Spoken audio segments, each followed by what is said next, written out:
حضرت علی رضی اللہ تعالیٰ عنہ فرماتے ہیں کہ رسول کریم صلی اللہ علیہ وسلم کے ذمہ ایک یہودی کا قرض تھا۔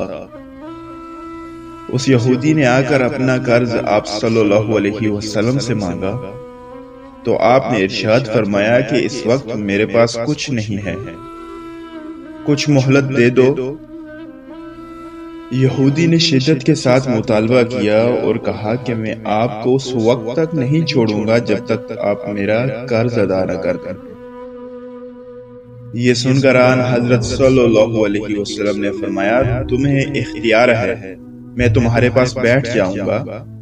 چنانچہ رسول کریم اس جگہ بیٹھ گئے اور ظہر، عصر، مغرب اور عشاء کی نماز اور پھر اگلے روز کی صبح کی نماز یہیں ادا فرمائی۔ صحابہ کرام یہ ماجرا دیکھ کر رنجیدہ اور غضبناک ہوئے اور آہستہ آہستہ یہودی کو ڈرا دھمکا کر یہ چاہتے تھے کہ وہ رسول اللہ کو چھوڑ دے۔ رسول اللہ صلی اللہ علیہ وسلم نے اس کو تاڑ لیا اور صحابہ سے پوچھا کیا کرتے ہو؟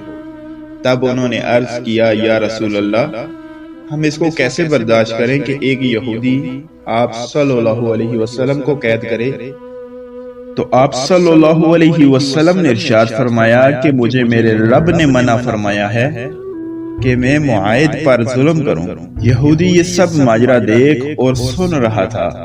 صبح ہوتے ہی یہودی نے کہا اشہد ان لا الہ الا اللہ و اشہد انک رسول اللہ۔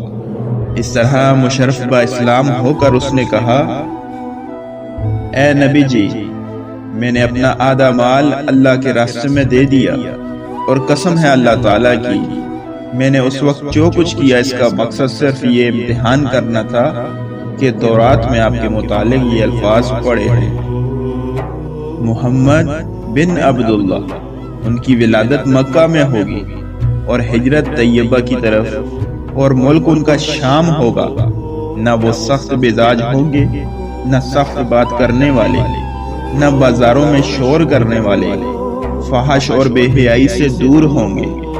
میں نے اب تمام صفات کا امتحان کر کے آپ کو صحیح پایا، اس لیے شہادت دیتا ہوں کہ اللہ تعالیٰ کے سوا کوئی معبود نہیں اور آپ اللہ کے رسول ہیں، اور یہ میرا آدھا مال ہے، آپ کو اختیار ہے جس طرح چاہیں خرچ فرمائیں۔